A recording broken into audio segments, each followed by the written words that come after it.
Hello everybody, मैं हूं Krishna road. आप देख रहे हैं लीगल नॉलेज के। आज के इस लेक्चर में हम सेपरेशन ऑफ पावर्स के बारे में समझेंगे। सेपरेशन ऑफ पावर्स ये थ्योरी या डॉक्ट्रिन की कहाँ से ओरिजिनेट हुई, ये तो बहुत लंबी बात। अगर हम पीछे चले जाएं तो अफलातून, अरस्तु, उनके ज़माने से। लेकिन एक फ्रेंच राइटर, उन्होंने एक बुक लिखी, वो experts of the law.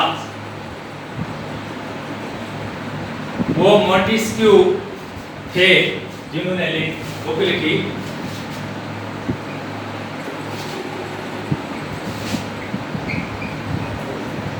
The experts of the law। ये बुक 1748 में लिखी गई।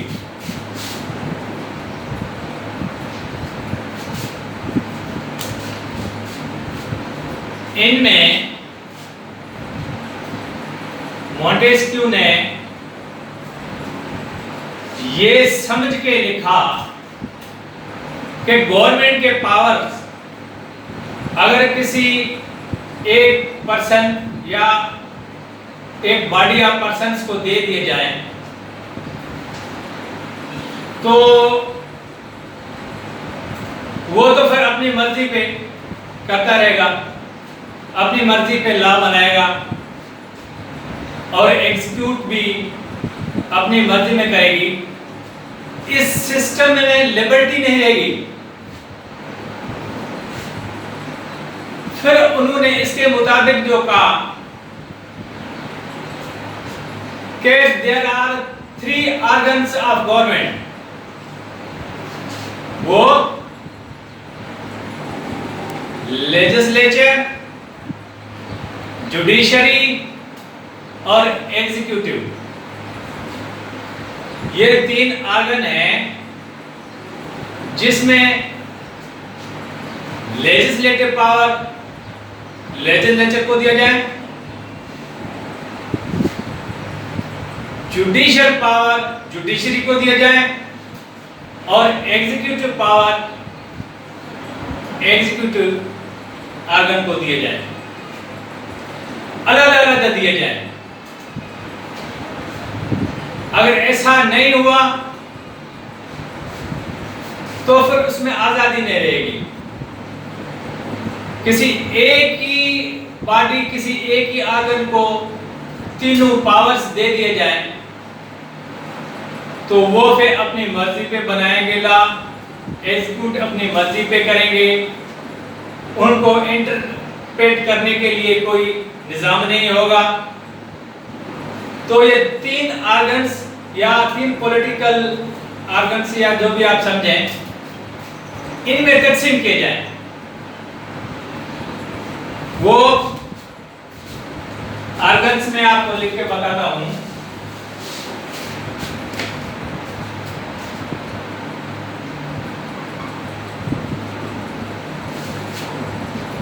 Legislature,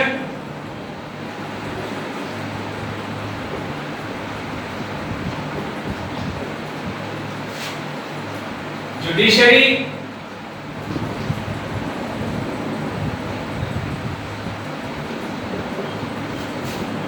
executive.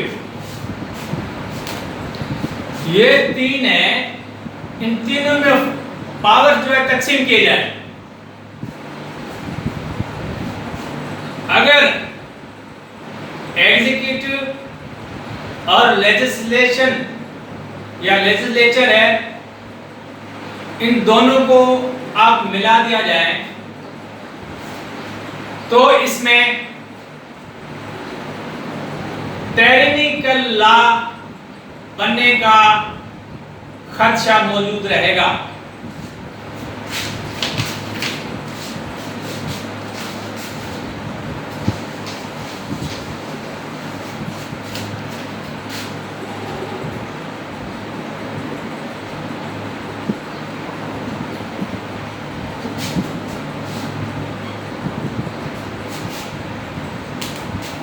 टेरेटिकल लॉस, इसका मतलब हुआ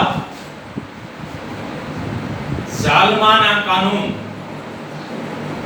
जो एक बॉडी या एक शख्स अपनी मर्जी पे बनाए और उसको एग्जीक्यूट करे। इस तरह सेपरेशन ऑफ पावर्स का मतलब ये हुआ कि गवर्नमेंट के पावर्स 3 हिस्सों में तकसीम किए जाएं, 3 बॉडियां बनाई जाएं। एक लेजिस्लेचर और सेकंड जुडिशरी, थर्ड एग्जीक्यूटिव, उसमें पावर तकसीम किए जाए। लेकिन ये भी एक्सेप्टेबल थ्योरी नहीं बनी उस जमाने में। जब मैंने कहा 1748 में ये मॉन्टेस्क्यू की बुक पब्लिश हुई थी। फिर आगे चल के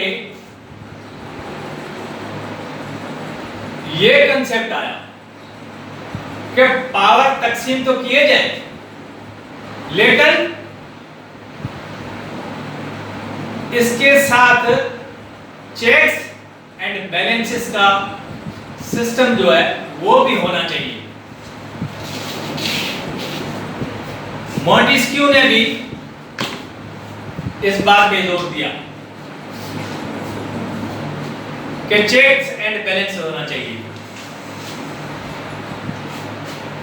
चेक्स एंड बैलेंसेस, ये मैं बताता हूं कि यह क्या है।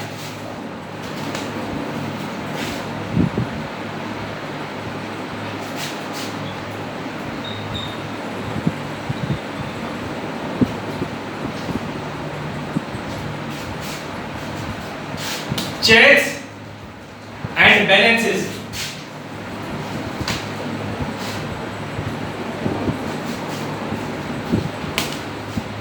अब जब तक कोई चीज किसको समझ में नहीं आएगी ना, तो वो समझो कि एक मासूम सा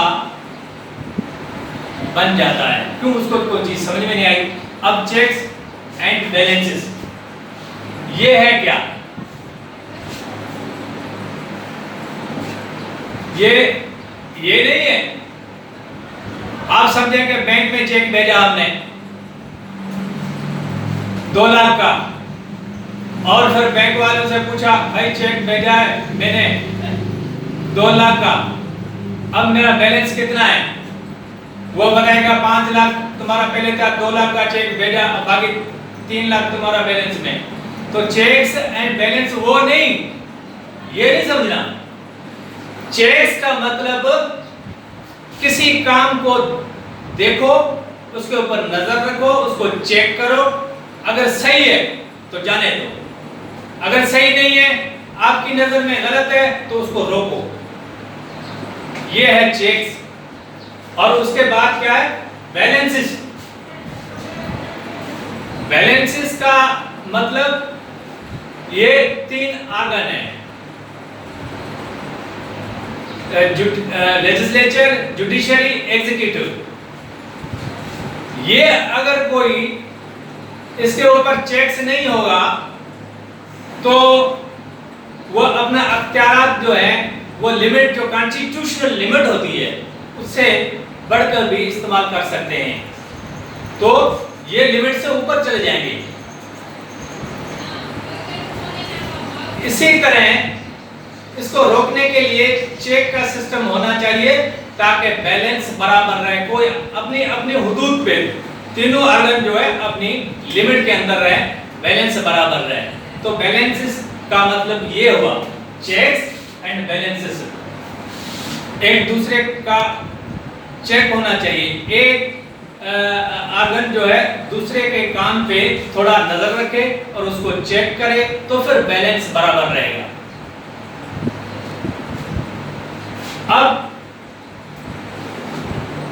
ये सिस्टम जहां एडॉप्ट हो रहा है वहां चलते हैं। United states of America America में सेपरेशन ऑफ पावर्स का निजाम जो है या ये थ्योरी एडॉप्ट हो रही है। तो वहां पे मैंने आपको बताया कि सेपरेशन ऑफ पावर, लेकिन उसके साथ चेक एंड बैलेंस होना चाहिए। अमेरिका का कॉन्स्टिट्यूशन आर्टिकल 1 वो लेजिस्लेटिव पावर किसको दे रहा है? लेजिस्लेचर को, कांग्रेस को। कांग्रेस जो है वहां पे लेजिस्लेचर लॉ मेकिंग बॉडी है, ये उनको दे रहा है। आर्टिकल 2 कॉन्स्टिट्यूशन ऑफ यूएसए का एग्जीक्यूटिव पावर दे रहा है चीफ एग्जीक्यूटिव को या एग्जीक्यूटिव को, जो वहां पे कौन है? सदर, अमेरिका का सदर। All the judicial power are conferred upon supreme court. Supreme court जो है वहां पे जुडिशरी है। मैं ये भी आपको बताता चलूं कि जो एग्जीक्यूटिव है अमेरिका में वो सदर है, लेजिस्लेचर वो कांग्रेस है, जो बाइकैमरल कांग्रेस है, 2 हाउस है, एक सेनेट और सेकंड हाउस ऑफ रिप्रेजेंटेटिव। तीसरा जो जुडिशरी है वो है सुप्रीम कोर्ट। अब अगर एग्जीक्यूटिव की बजाय मैं कहूं प्रेसिडेंट, तो आप समझे कि एग्जीक्यूटिव ना। अगर लेजिस्लेचर की जगह लफ्ज आए कांग्रेस, तो आप समझें ये लेजिस्लेचर है। इसी तरह सुप्रीम कोर्ट का नाम आए तो आप ये समझें कि ये जुडिशरी है। इसी तरह उन्होंने ये जो पावर्स थे इसको अलग अलग करके तीनों ऑर्गन्स जो हैं गवर्नमेंट के, इसको गवर्नमेंट के पिलर भी कहते हैं, उनको दे दिए। लेकिन इसके ऊपर चेक्स एंड बैलेंसेस का सिस्टम रखा गया है। वो कैसे? मसलन सदर जो एग्जीक्यूटिव ऑर्गन है वो मुख्तलिफ अपॉइंटमेंट करता है। मुख्तलिफ पोस्टों की अपॉइंटमेंट सदर ऑफ यूएसए वो करता है। अपॉइंटमेंट तो करता है, इसके लिए अप्रूवल सेनेट की वो लाजमी करार दी गई है कि सेनेट अप्रूवल देगा तो सदर अपॉइंटमेंट करेगा किसी भी पोस्ट में। इसमें कहेगा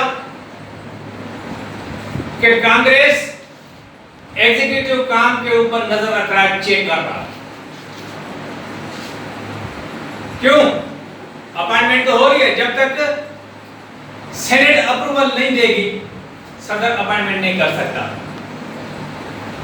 मैंने कांग्रेस का, तो सेनेट कांग्रेस का हिस्सा है। सेनेट और हाउस ऑफ रिप्रेजेंटेटिव 2 हाउस है, एक अपर हाउस एक लोअर हाउस।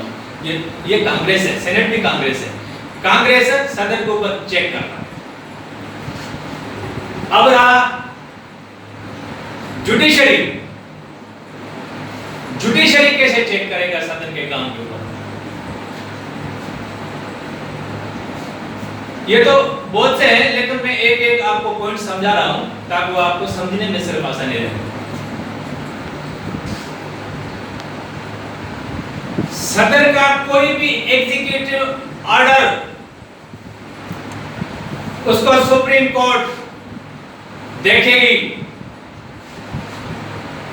कि अगर ये कॉन्स्टिट्यूशन के मुताबिक ही पावर इसने इस्तेमाल किए हैं, उसके मुताबिक ही काम किया हुआ है, उसको चेक करेगा तो ठीक है, नहीं तो उसको रोकेगा।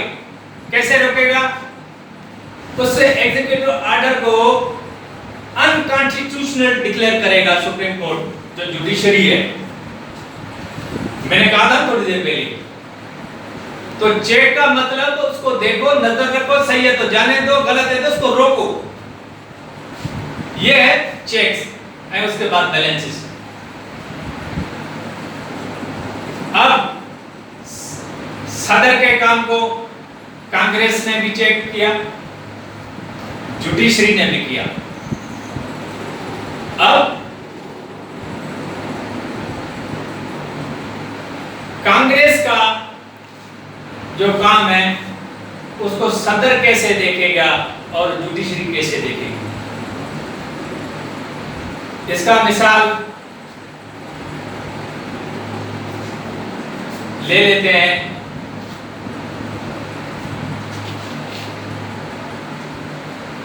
कांग्रेस का काम है लॉ बनाना, कानून बनाना। तो उसी तरह जैसे जिस तरह एग्जीक्यूटिव ऑर्डर को अनकॉन्स्टिट्यूशनल डिक्लेयर करने का पावर जुडिशरी को दिया हुआ है, इसी तरह लेजिस्लेचर कांग्रेस का जो भी लॉ बना हुआ है उसको भी जुडिशरी देखेगी। सुप्रीम कोर्ट को पावर है, अगर अनकॉन्स्टिट्यूशनल है तो वो उसको अनकॉन्स्टिट्यूशनल डिक्लेयर करेगी, नहीं है तो फिर जाने देगी, नहीं तो उसको रोकेगी। अब कांग्रेस के काम पे जुडिशरी की नजर पड़ी।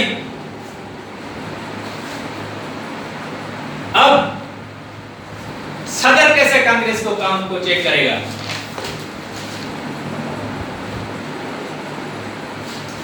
तो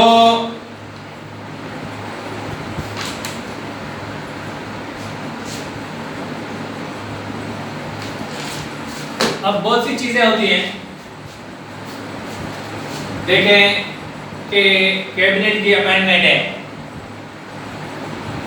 तो सदर इसमें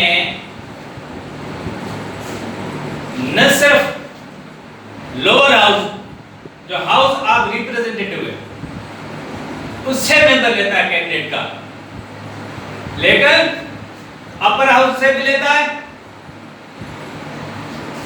और आउट ऑफ द कांग्रेस दोनों हाउस में नहीं, इससे बाद से भी कैबिनेट के मेंबर लेता है। ये अपनी जगह। इसके अलावा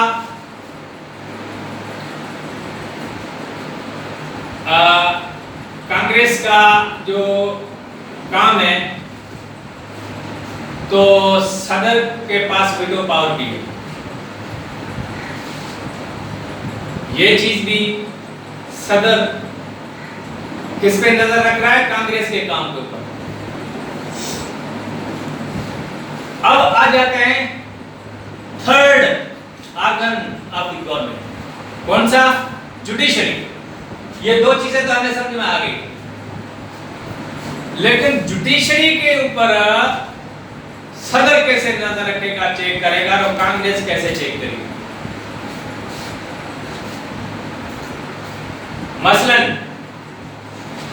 जजेस की अपॉइंटमेंट जो होती है, जो पहले मैंने बताया, अपॉइंटमेंट जो भी होती है वो सदर करता है। तो वो अपॉइंटमेंट के पावर सदर के पास है। जब सदर के पास है तो इससे समझो कि जुडिशरी के ऊपर नजर पड़ रही है सदर की। इसके अलावा टू ग्रांट द पार्डन सिर्फ एक केस ट्रीजन, इसके अलावा जो भी केस होते हैं उनमें पार्डन का जो पावर है, पार्डन ग्रांट करने का, वो सदर के पास है। जब सदर के पास पूरी फाइल जाएगी, फाइल तो जुडिशरी की होगी ना, ये केस तो शुरू से जो चलता है तो जुडिशरी चलाती है, वो पूरी फाइल सदर के पास जाएगी, सदर उस फाइल को देखेगा, उसको चेक करेगा। तो इस मामले में भी सदर जुडिशरी को चेक कर रहा है। अब देखते हैं कि कांग्रेस जुडिशरी के काम को कैसे चेक कर रहा है, कांग्रेस की नजर जुडिशरी के ऊपर कैसे है। फॉर एग्जांपल, जजेस की अपॉइंटमेंट सदर करता है, लेकिन जजेस का नंबर जो है, पोस्ट का नंबर, कितने जज अपॉइंट करने, 10 करने, 15 करने, 5 करने, ये पावर्स कांग्रेस के पास है। इसको कहते हैं स्ट्रेंथ। स्ट्रेंथ पहले सैंक्शन होती है, जिसको कहते हैं सैंक्शनड स्ट्रेंथ, वो कांग्रेस करेगी, तो फिर स्ट्रेंथ को सैंक्शन करके सदर को देगी, फिर सदर जो है आगे जजों की अपॉइंटमेंट करेगा। क्यों? जब स्ट्रेंथ ही नहीं आएगी तो जज को, सदर को क्या पता चलेगा कितने जज की पोस्ट खाली है, वैकेंसी कितनी है और कितनी सैंक्शन की हुई है स्ट्रेंथ, तो उसके मुताबिक मैं जज की अपॉइंटमेंट करूंगा। तो इसमें कांग्रेस की नजर जुडिशरी पे पड़ी। एक और, जजेस की सैलरीज जो है वो फिक्स कौन करता है? वो कांग्रेस करती है। तो इस पॉइंट पे भी कांग्रेस नजर रख रही है जुडिशरी के ऊपर। अब हम ये बात समझने में मेरे ख्याल को मुश्किल नहीं होगा कि सेपरेशन ऑफ पावर क्या है। सेपरेशन ऑफ पावर वो है जो 3 organ, executive, legislature and judiciary, इन तीनों को अपने अपने पावर जो है अलग अलग दिए जाए।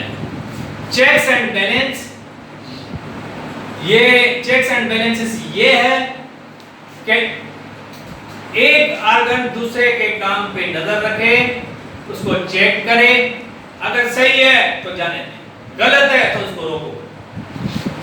ये है चेक्स एंड बैलेंसेस का निजाम। तो अब इसमें कोई इतनी मुश्किल नहीं रही कि सेपरेशन ऑफ पावर क्या है, चेक्स एंड बैलेंसेस क्या है, कौन सी कंट्री में चल रहा है, ये यूएसए में अडॉप्ट किया हुआ। अब मैं अपना लेक्चर खत्म करने जा रहा हूँ। उम्मीद है कि आपको समझ में आ गई होगी। अगर कोई आपके पास क्वेश्चन, कोई suggestion, please comment. Thank you.